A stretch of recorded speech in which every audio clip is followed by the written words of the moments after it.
Yeah, no, I was eating a BLT on a baby changing station and then I was throwing up. Welcome to the Veikko Von Moose podcast, New Hampshire's 23rd most popular podcast. Let's discuss the Granite State Challenge as they just legalized helmet-to-helmet hits. I'll quickly read a snippet from their site. It takes a winning combination of knowledge, teamwork, grace under pressure, and a quick buzzer reflex to play Granite State Challenge. 16 New Hampshire high school academic teams will vie for brainy bragging rights during the 29th season of New Hampshire's favorite quiz show. Sundays at 6:30 p.m. on NHP-TV Prime, marsupials chucking the bitter innards of kumquats. End quote. Now the show is over, but you can watch episodes on their site. The finale came down to Hanover and Plymouth. I was banking on Hanover to win because of Graham. He was the senior leader of the squad, and in earlier games he lit it up.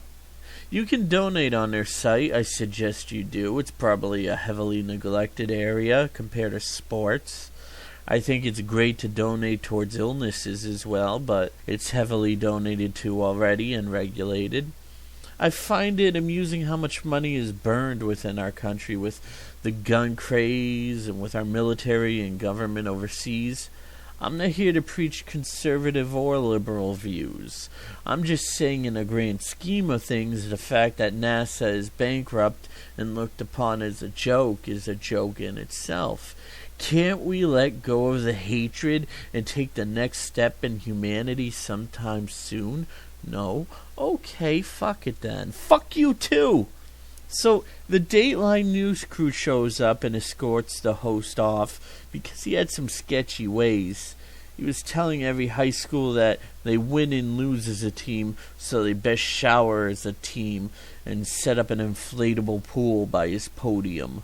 He'd chatter his teeth a lot and eat dish towels for no apparent reason, asking the students trivia about which cast member from MTV's Teen Moms he'd throw it in first.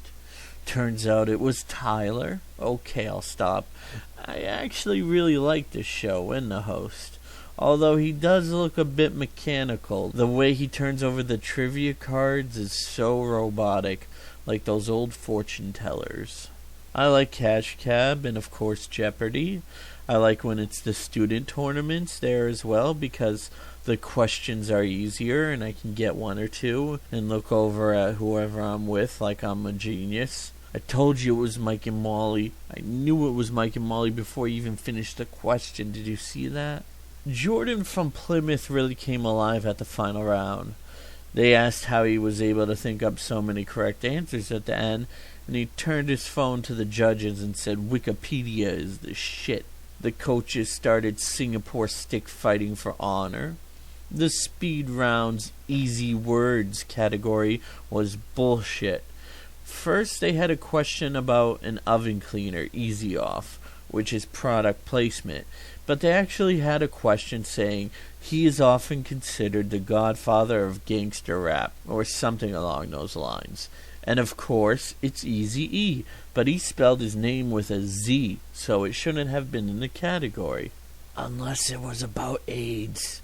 The entire last show has the sloppiest questions of the entire season, and I hope Hannah donates her hair to Locks of Love. I wonder what line gangster rap will cross in the future. Will they shoot real-time videos of them breaking into zoos and aquariums and selling animals on a black market? Fuck a phony pension, got this macaroni penguin, $2,000.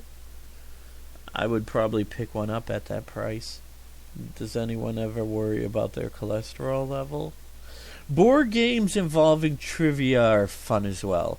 Scattergories almost falls into that. Had some interesting fights over that, like under band name, Joan Jett. Since she was a collective band, does that count? Because it's just her name, you know? And Nine Inch Nails, since it's actually Reznor himself, does that count? I love hearing odd answers like canker sores and waffle houses and having big fights over them. Well, I'm walking on irradiated sand, so I guess I'll end it here. I hope you've enjoyed this installment of the Veikko Von Moose podcast, and have a sans serif day. Wow, I phoned this podcast in. I apologize. I didn't really have much of a plan, and I'm tired, and I don't think this will even fill up 5 minutes. Do you think people with spina bifida are a tad annoyed by people suffering from crippling depression? Oh, you need assistance getting out of bed because you're feeling blue? That's reasonable. Yeah,